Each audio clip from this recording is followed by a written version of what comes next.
IELTS 14. Tests 1 to 4. Published by Cambridge University Press and Uckles 2019. This recording is copyright. Test 1. You will hear a number of different recordings and you will have to answer questions on what you hear. There will be time for you to read the instructions and questions, and you will have a chance to check your work. All the recordings will be played once only. The test is in 4 sections. At the end of the test, you will be given 10 minutes to transfer your answers to an answer sheet. Now turn to Section 1.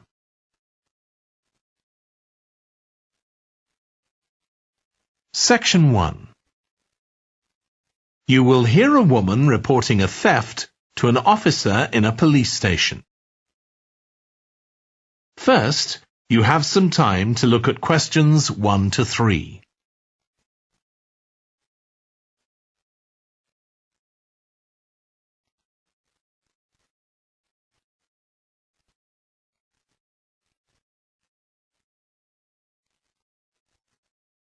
You will see that there is an example that has been done for you.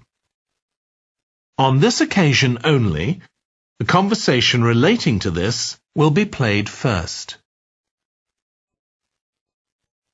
Good morning. What can I do for you? I want to report a theft. I had some things stolen out of my bag yesterday. I'm sorry to hear that. Right, so I'll need to take a few details. Can I start with your name? Louise Taylor.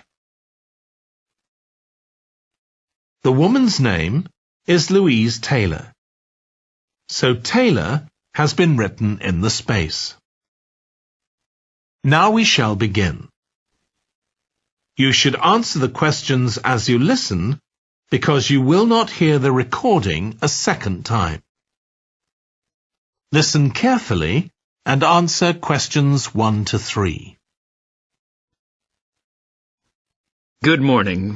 What can I do for you? I want to report a theft. I had some things stolen out of my bag yesterday. I'm sorry to hear that. Right, so I'll need to take a few details. Can I start with your name? Louise Taylor. Okay, thank you. And are you resident in the UK? No, I'm actually Canadian, though my mother was British. And your date of birth? December 14th, 1977. So you're just visiting this country? That's right. I come over most summers on business. I'm an interior designer, and I come over to buy old furniture. Antiques, you know? There are some really lovely things around here, but you need to get out to the small towns. I've had a really good trip this year, until this happened. Okay. So you've been here quite a while? Yes, I'm here for 2 months. I go back next week. So, may I ask where you're staying now? Well, at present, I've got a place at Park Apartments. That's on King Street. I was staying at the Riverside Apartments on the same street, but the apartment there was only available for 6 weeks, so I had to find another one. Okay. And the apartment number? 15. Right. Before you hear the rest of the conversation, you have some time to look at questions 4 to 10.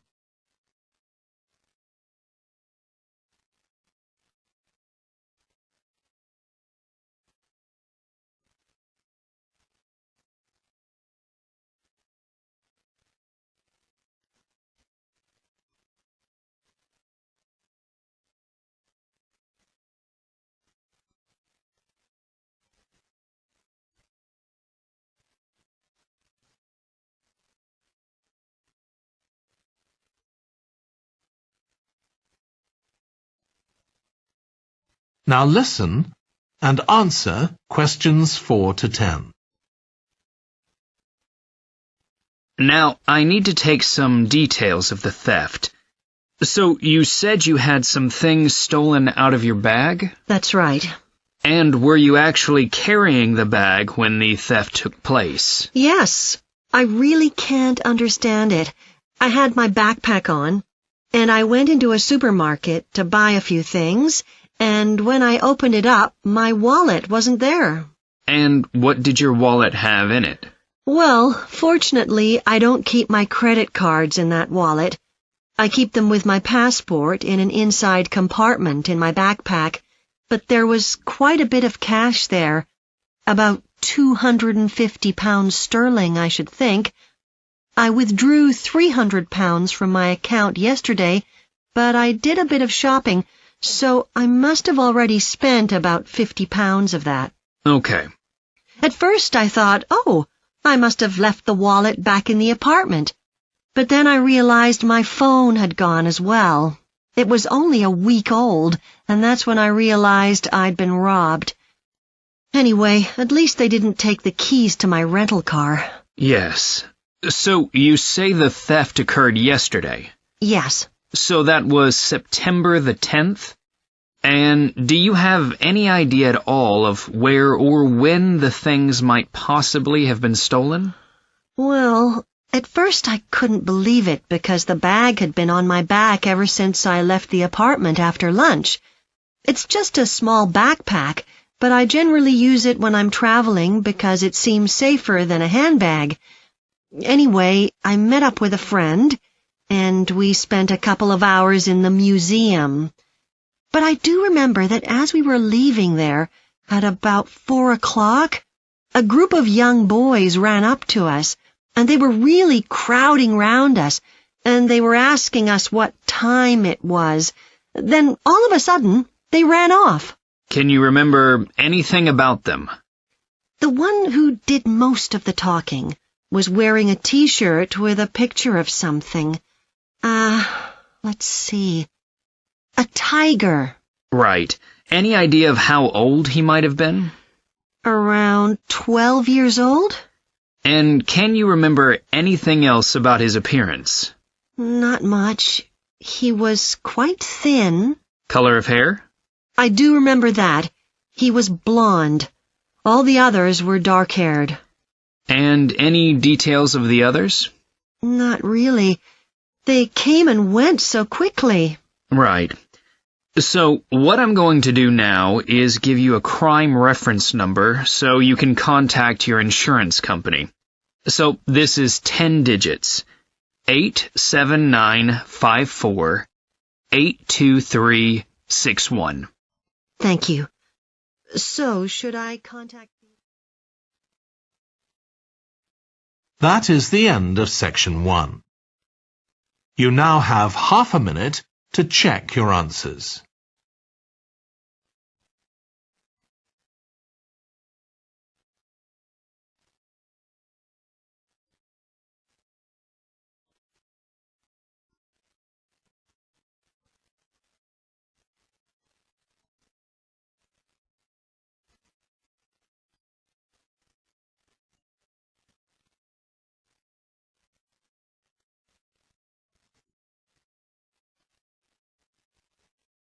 Now turn to section 2.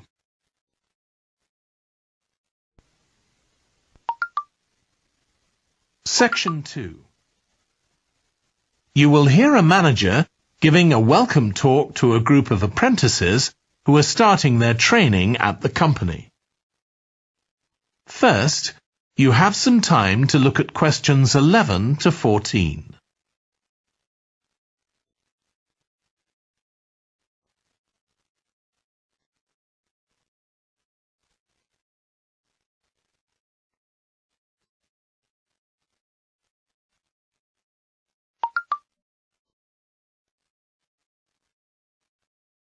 Now listen carefully and answer questions 11 to 14. Good morning, everyone. My name's Janet Parker, and I'm the Human Resources Manager. We're very happy to welcome you to your new apprenticeship. I hope that the next 6 months will be a positive and enjoyable experience for you. I'd like to start with some general advice about being an apprentice. Most of you have very little or no experience of working for a big organisation, and the first week or so may be quite challenging. There will be a lot of new information to take in, but don't worry too much about trying to remember everything. The important thing is to check with someone if you're not sure what to do. You'll find your supervisor is very approachable and won't mind explaining things or helping you out. You're here to learn, so make the most of that opportunity. You'll be spending time in different departments during your first week, so make an effort to talk to as many people as possible about their work. You'll make some new friends and find out lots of useful information. As well as having a supervisor, you'll each be assigned a mentor. This person will be someone who's recently completed an apprenticeship, and you'll meet with them on a weekly basis. Their role is to provide help and support throughout your apprenticeship. Of course, this doesn't mean they'll actually do any of your work for you. Instead, they'll be asking you about what goals you've achieved so far, as well as helping you to identify any areas for improvement. You can also discuss your more long-term ambitions with them as well. Before you hear the rest of the talk, you have some time to look at questions 15 to 20.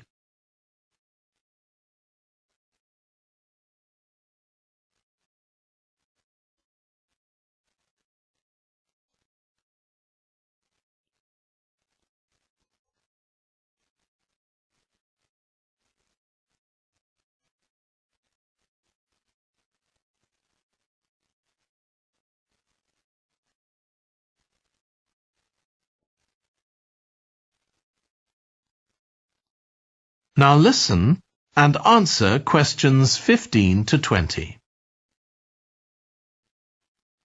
Now, I just want to run through a few company policies for our apprenticeship scheme with you. Most importantly, the internet. As part of your job, you'll be doing some research online, so obviously you'll have unlimited access for that. But please don't use it for personal use. You'll have your own phones for that.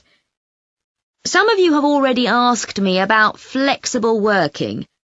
After your probationary 3-month period, some of you will be eligible for this, but it will depend on which department you're in and what your personal circumstances are, so please don't assume you'll automatically be permitted to do this. I want to make sure there's no confusion about our holiday policy. Apart from any statutory public holidays, we ask that you don't book any holidays until after your 6-month apprenticeship has finished. Time off should only be taken if you are unwell. Please speak to your supervisor if this is going to be a problem.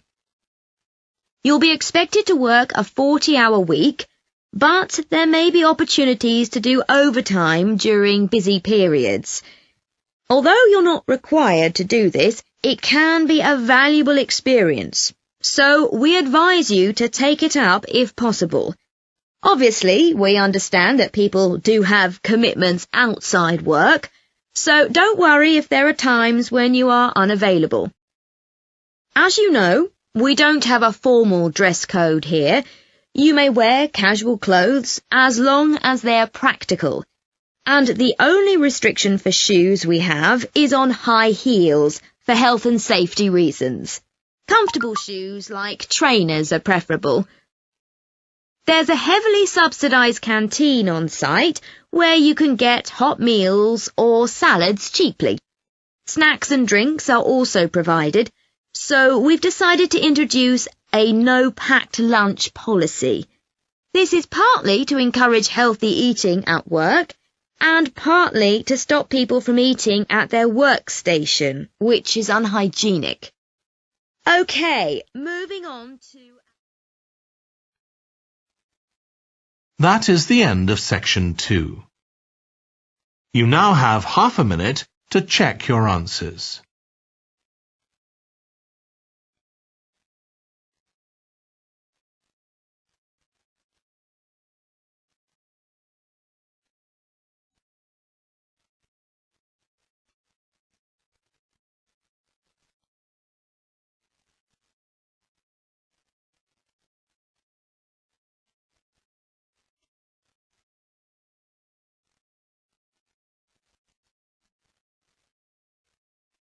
Now turn to Section 3.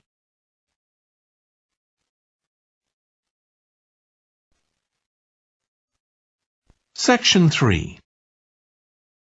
You will hear two urban planning students, called Carla and Rob, discussing their presentation on cities built by the sea, following instructions from their tutor. First, you have some time to look at questions 21 to 25.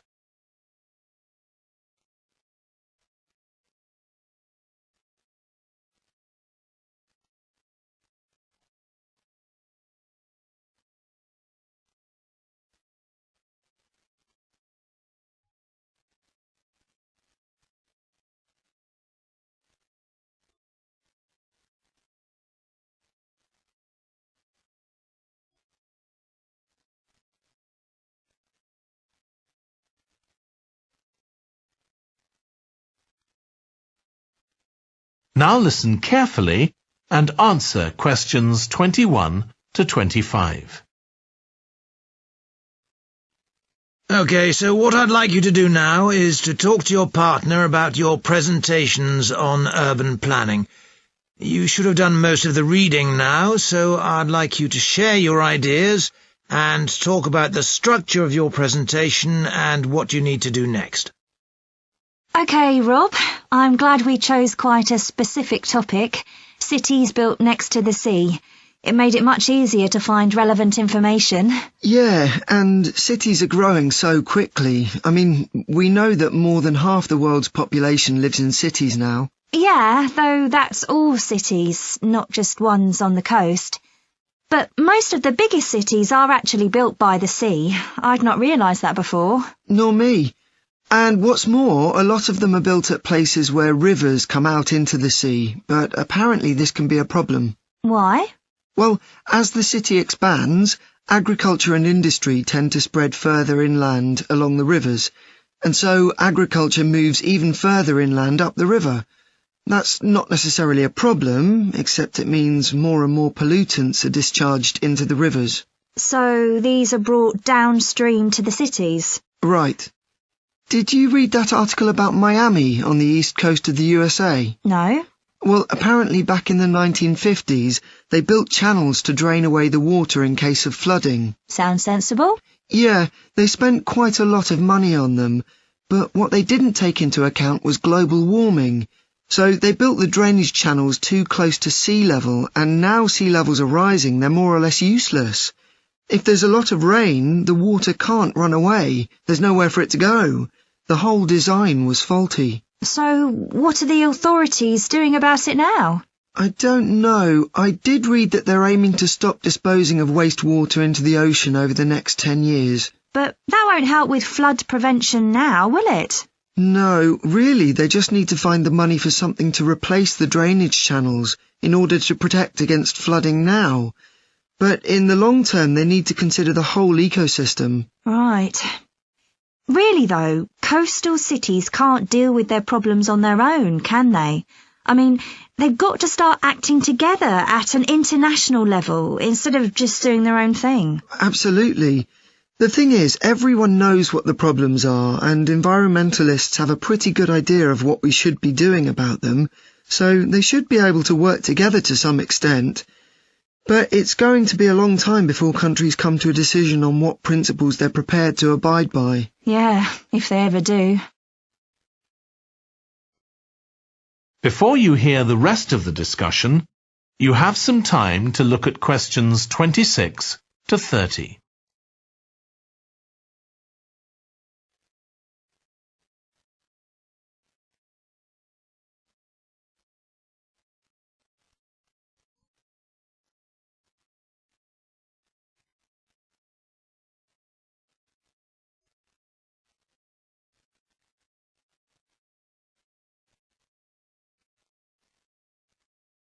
Now listen and answer questions 26 to 30. So, I think we've probably got enough for our presentation. It's only 15 minutes. Okay, so I suppose we'll begin with some general historical background about why coastal cities were established. but we don't want to spend too long on that.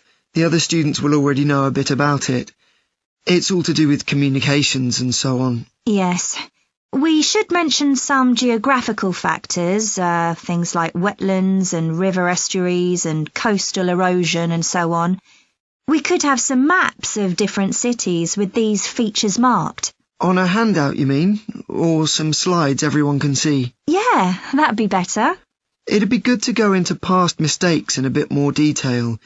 Did you read that case study of the problems there were in New Orleans with flooding a few years ago? Yes, we could use that as the basis for that part of the talk. I don't think the other students will have read it, but they'll remember hearing about the flooding at the time. Okay. So that's probably enough background. So then we'll go on to talk about what action's been taken to deal with the problems of coastal cities. Okay. What else do we need to talk about? Maybe something on future risks, looking more at the long term if populations continue to grow? Yeah, we'll need to do a bit of work there. I haven't got much information, have you? No, we'll need to look at some websites. Shouldn't take too long. Okay. And I think we should end by talking about international implications. Maybe we could ask people in the audience. We've got people from quite a lot of different places. That'd be interesting, if we have time, yes. So now, shall we go on? That is the end of section 3. You now have half a minute to check your answers.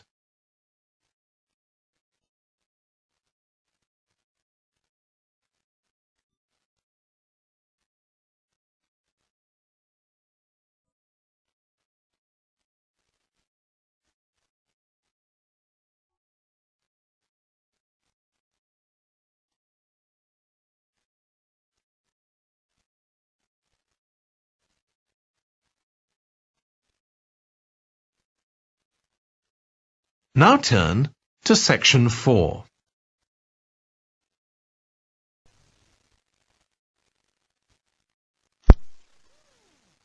You will hear part of a lecture on renewable energy that uses the power of the sea. First, you have some time to look at questions 31 to 40.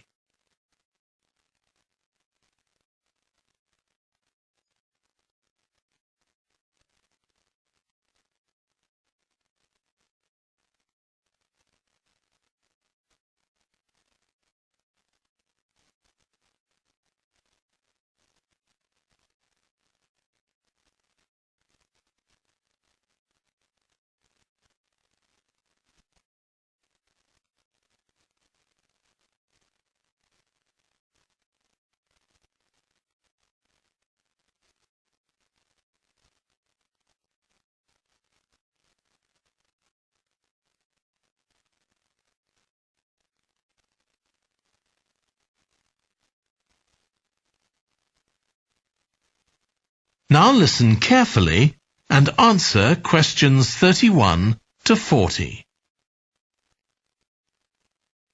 Producing enough energy to meet our needs has become a serious problem. Demand is rising rapidly because of the world's increasing population and expanding industry. Burning fossil fuels like gas, coal and oil seriously damages the environment, and they'll eventually run out.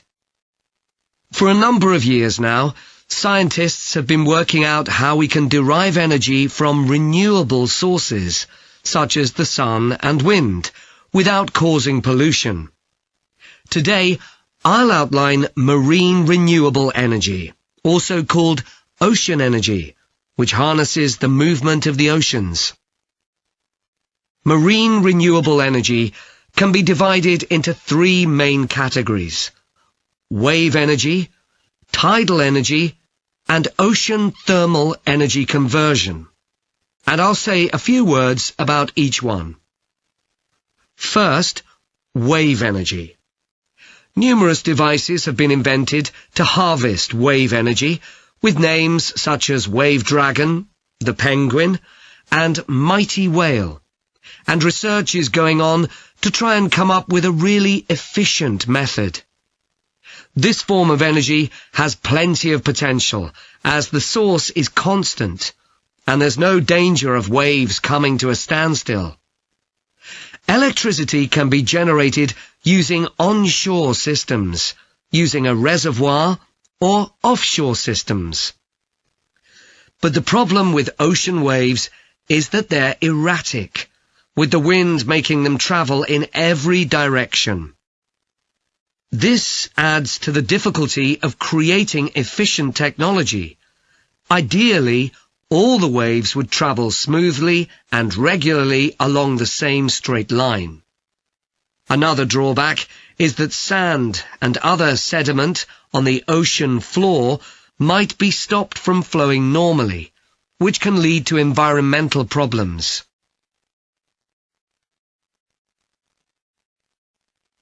The second category of marine energy that I'll mention is tidal energy.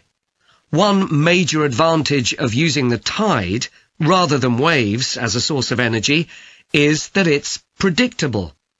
We know the exact times of high and low tides for years to come.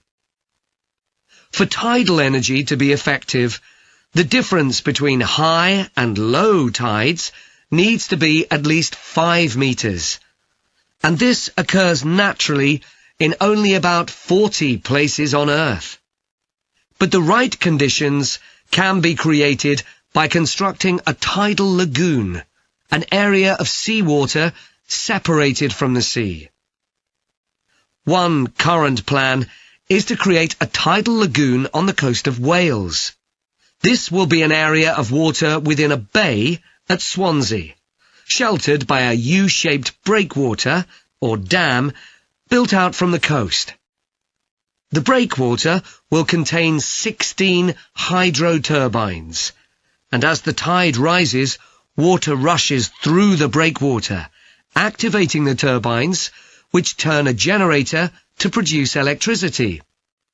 Then, for 3 hours as the tide goes out, the water is held back within the breakwater, increasing the difference in water level until it's several meters higher within the lagoon than in the open sea. Then, in order to release the stored water, gates in the breakwater are opened. It pours powerfully out of the lagoon, driving the turbines in the breakwater in the opposite direction and again generating thousands of megawatts of electricity. As there are 2 high tides a day, this lagoon scheme would generate electricity 4 times a day, every day, for a total of around 14 hours in every 24, and enough electricity for over 150,000 homes. This system has quite a lot in its favour. Unlike solar and wind energy, it doesn't depend on the weather. The turbines are operated without the need for fuel, so it doesn't create any greenhouse gas emissions, and very little maintenance is needed. It's estimated that electricity generated in this way will be relatively cheap, and that manufacturing the components would create more than 2,000 jobs, a big boost to the local economy. On the other hand, there are fears that lagoons might harm both fish and birds, for example by disturbing migration patterns and causing a build-up of silt, affecting local ecosystems.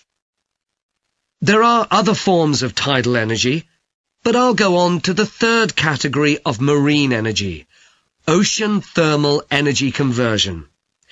This depends on there being a big difference in temperature between surface water and the water a couple of kilometers below the surface, and this occurs in tropical coastal areas. The idea is to bring cold water up to the surface using a submerged pipe. The concept dates back to 1881, when... That is the end of section 4. You now have half a minute to check your answers.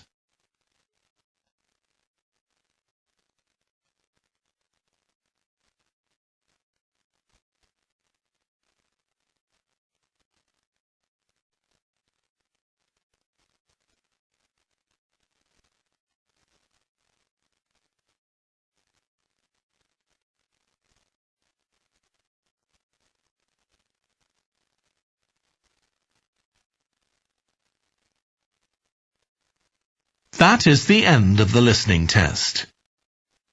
In the IELTS test, you would now have 10 minutes to transfer your answers to the answer sheet.